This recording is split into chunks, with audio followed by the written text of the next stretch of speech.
Good morning. This is Geoff Cain at College of the Redwoods. I'm here with Daniel Fiore, and I'm going to talk today about online teaching techniques. And one of the first things you always want to ask yourself when you see a workshop is what kind of problems does this really solve? When I talk to instructors about distance education, often one of the first complaints is how much time distance education can take.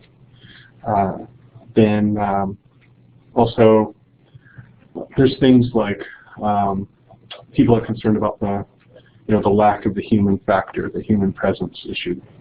When you're in the classroom, you can see people's faces, you can see when they're getting it, things like that. So how do you do that online? There's concerns about student engagement. If the students are just clicking through things on a computer, how are they actually engaged in learning? And so this is the sort of thing that we're going to talk about. And I used to begin these workshops with this one booklet. It's called 834 Tips for Successful Online Instruction. And I stopped using that because I think 834 tips is way too many. But the one thing that book did was it gave us a wide variety of tips from a wide variety of teaching styles. And so what I'm going to do is on our faculty resources page, I'm still going to have a link to that document, so that will still be available. And we are going to look at some teaching tips, but we're not going to look at 834 of them.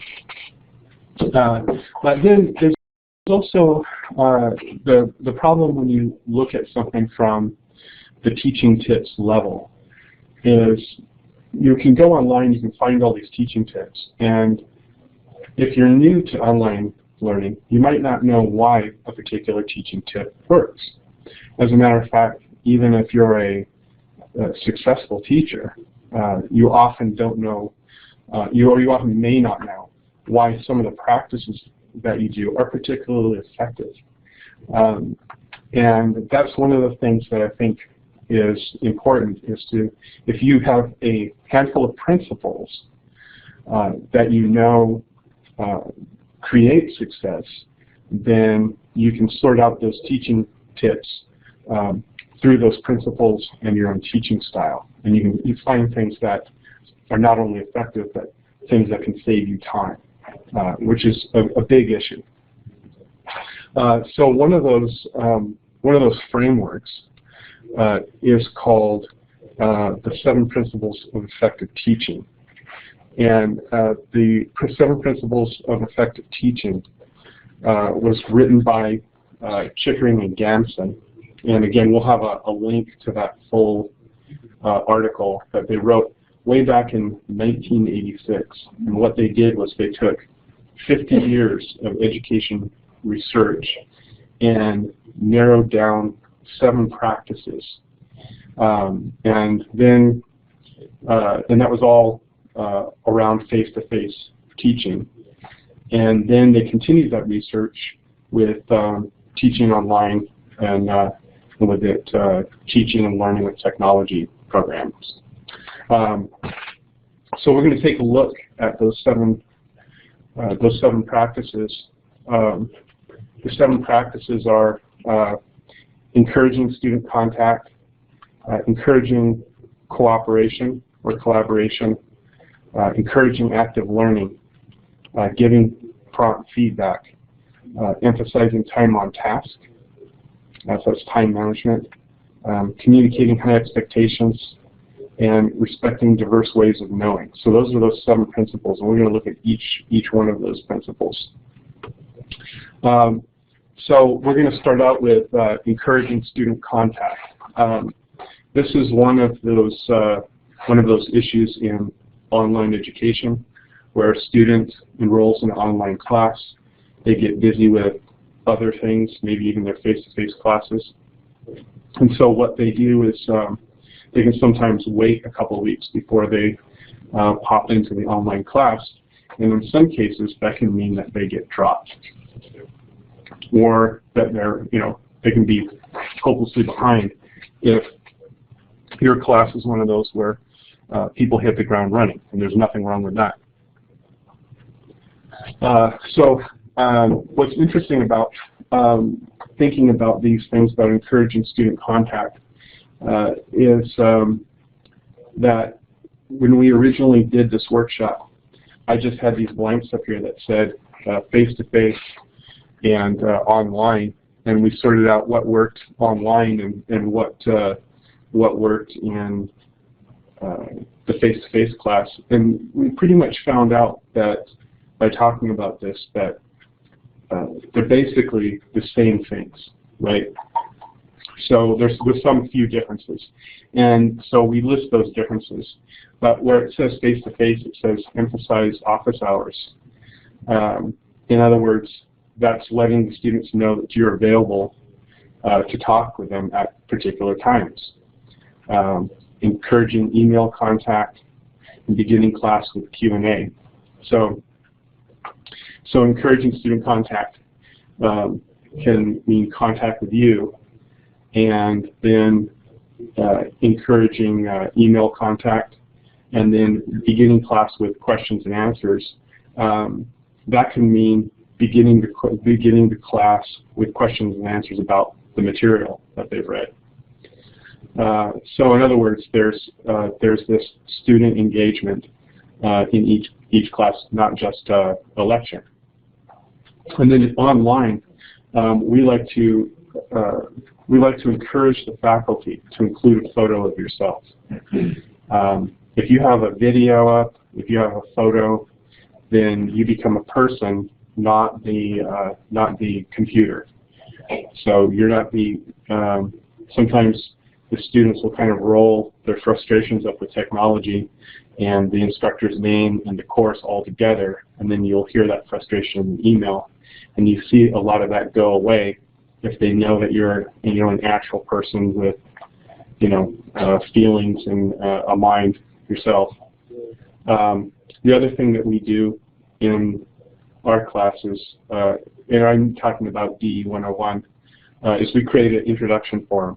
And that's a good thing to do in any class, because it lets you get to know your students, and then it also lets the students get to know one another.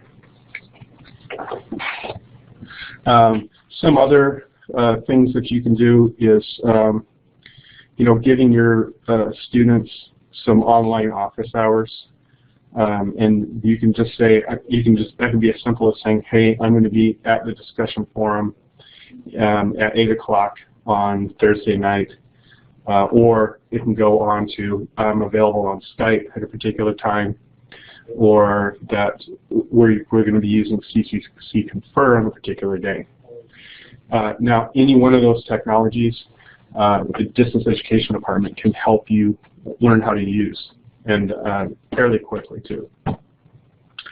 Let's see. The other part of student contact, it would be things like feedback on assignments, online student journals or blogs, and MyCR has a blog that you could use with your students. Okay, so we'll move on to encouraging cooperation. So he used the word, Chickering and Gamson, they used the word cooperation back in the mid-'80s, and I think today, if you probably reviewed their research, they're probably using the word collaboration by now. I'm going to double check on that. But again, in the face-to-face class, instructor said that one of the things that we can do to encourage cooperation is to set up study groups, connect students doing similar research, do in-class group work, and peer reviews of work. And all of that helps students learn how to work collaboratively And when they're learning collaboratively, what they're doing is they're hearing your lectures, they're listening to the material restated in their own language, so they can hear it from people who have the same or similar perspective as they do. And that is a very important part of learning.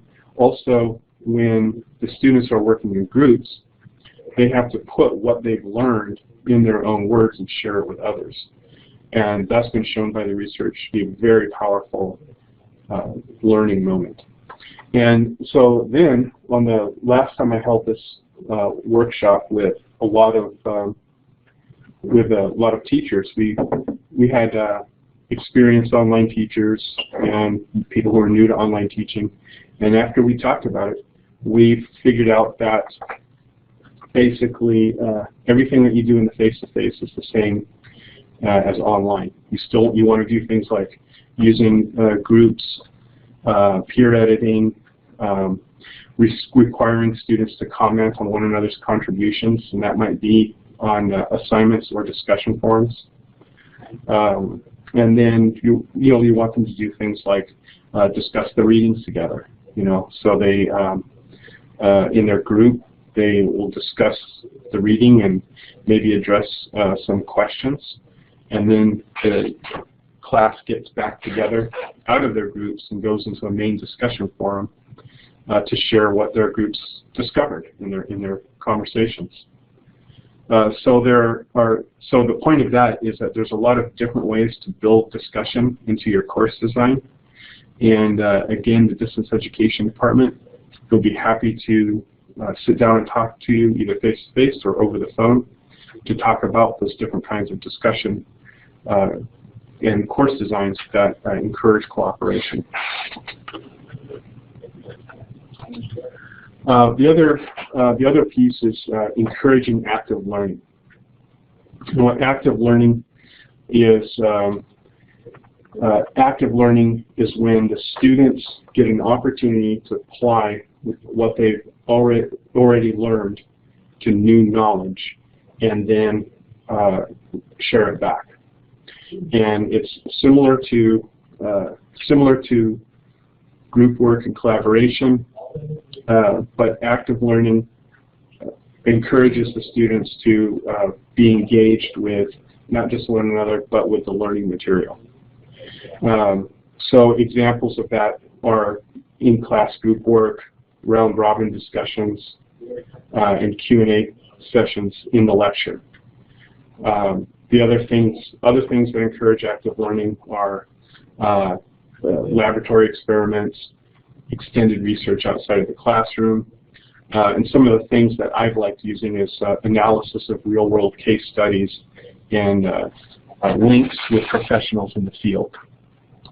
And this is an interesting thing I found about distance education, is that there are a lot of scientists, researchers, writers, other teachers at some pretty big colleges who don't mind popping into an online class for 20 minutes to talk to students. And I've seen some just remarkable things where authors or researchers at big name universities are willing to go into a discussion forum or show up at a webinar, something like what we're doing here, and actually talk about their research. The other thing is that you can contact a lot of researchers in your field through social media like Twitter, and then have the students follow that conversation on Twitter. Other things that encourage active learning include simulations and games, and assignments and tests that provide quick feedback. So, like self-assessments, for instance. Okay. So move on. Giving prompt feedback. I've seen some online courses where in English departments where instructors would hang on to papers for weeks and weeks for their online class, but for some reason they wouldn't do that in their face-to-face class. And I think some of that has to do with the fact that when they go into a face-to-face class, they're looking at those students, and they know that those students are expecting that feedback. And sometimes that can get lost in the shuffle in online classes. So it's important to get tests and assignments back quickly, to encourage in-class discussion, and again, that might be in a discussion forum online, and then reviewing tests in class after grading. So it's important for students to know why they got things wrong. It's also important for them to know why they got something right sometimes. And when the student solves a problem, you want to make sure that not only did they get the answer, but then they learned the steps and the method for problem solving. And one way to do that is to actually review the tests and discuss them in class. Let's see. So other pieces that can give students prompt feedback is a rubric. So if they get a rubric back with their assignments, they'll know why they got the grade that they've gotten. And also one of the things about the rubric is it'll also communicate the high expectations, which we'll be talking about later. Okay. Emphasizing time on task. This is the time management piece. When you are emphasizing the time on task, students learn how to use their time well. And this is critical not only for students, but it's also for instructors. So students need help in learning effective time management, and students need to understand that school, work, online and off, all takes time. So one thing that you can do to help the students is to estimate the time for each assignment.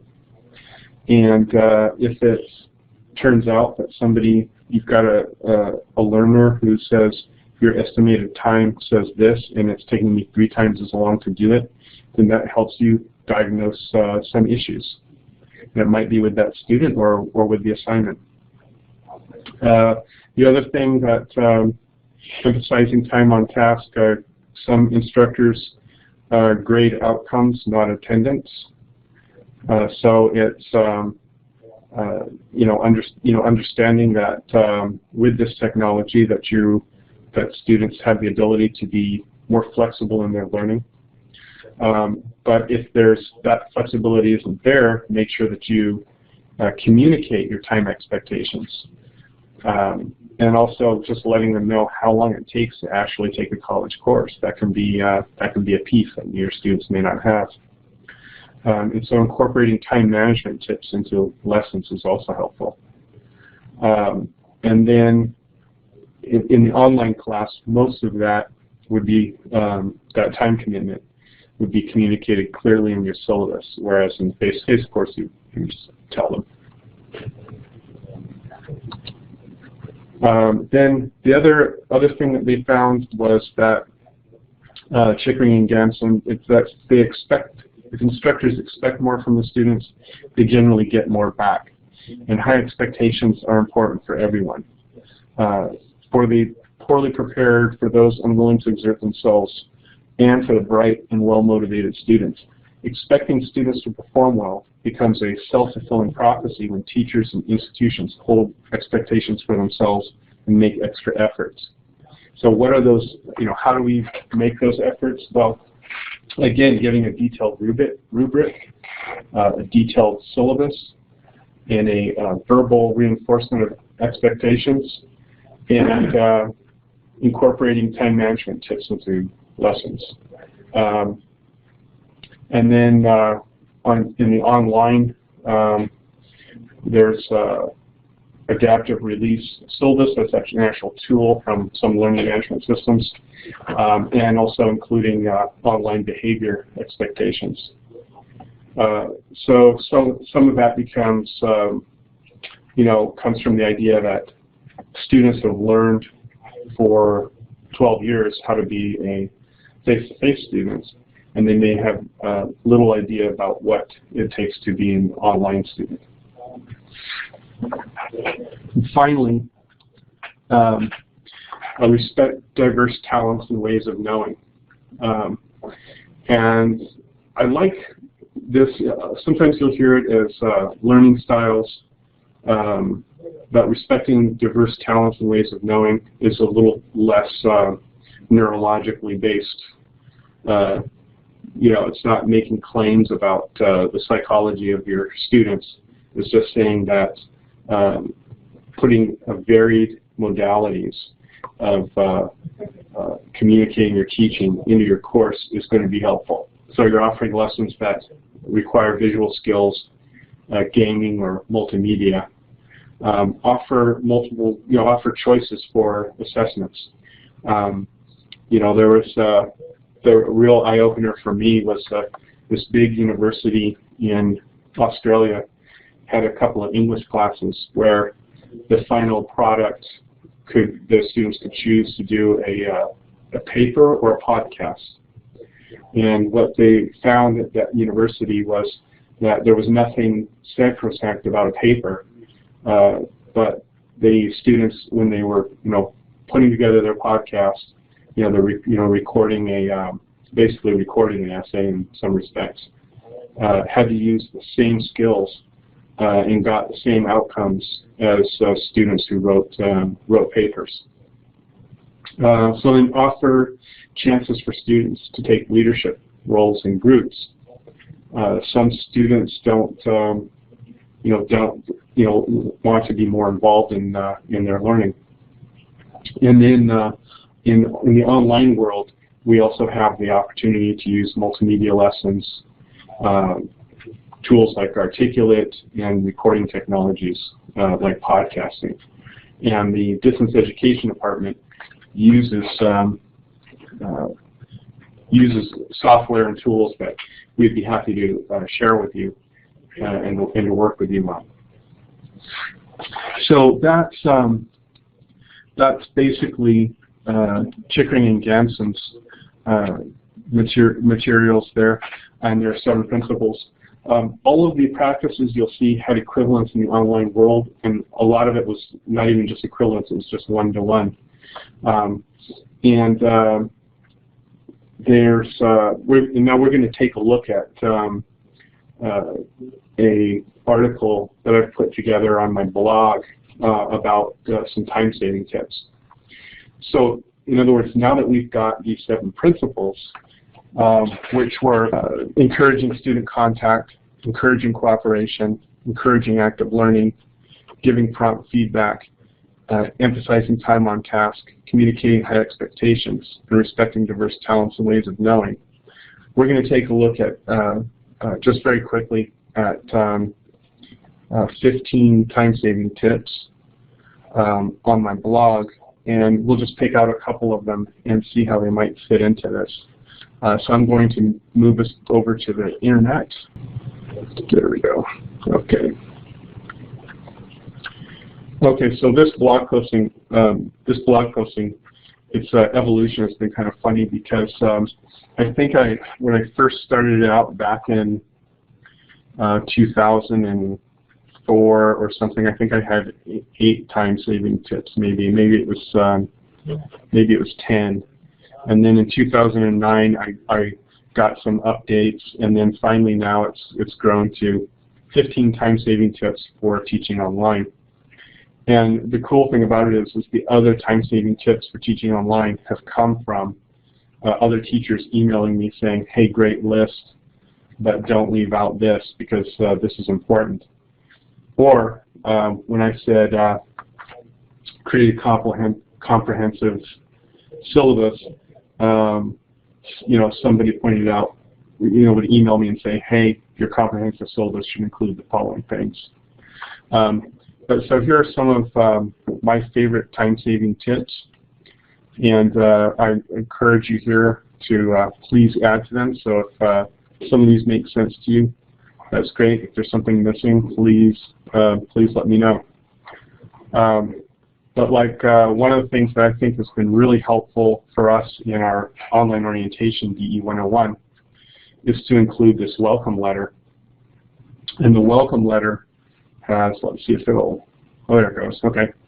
So the welcome letter has been really useful because it tells the students how to log in, and the fact that we need them to use their email is really important. And that also it gives them an idea how the course works. And how does this save you time? This saves you time because the half of your questions are going to be about logging in, how do I get help, things like that. So in the first couple of weeks, that welcome letter will save you a lot of time because what you're doing with your welcome letter is you're answering all the questions that you think that your students are going to ask. And so please feel free to go to this blog and take that letter, and you can use it for for your class, or adapt it however you will. And then creating a comprehensive syllabus, that means that if your syllabus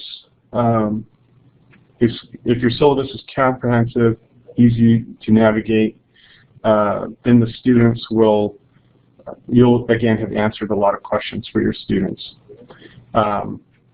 We have in previous colleges I've worked at, we've had what we called a week 0, and it was a module that we put into all of our online classes that explains to new students how to be an online student and how to use the learning management system.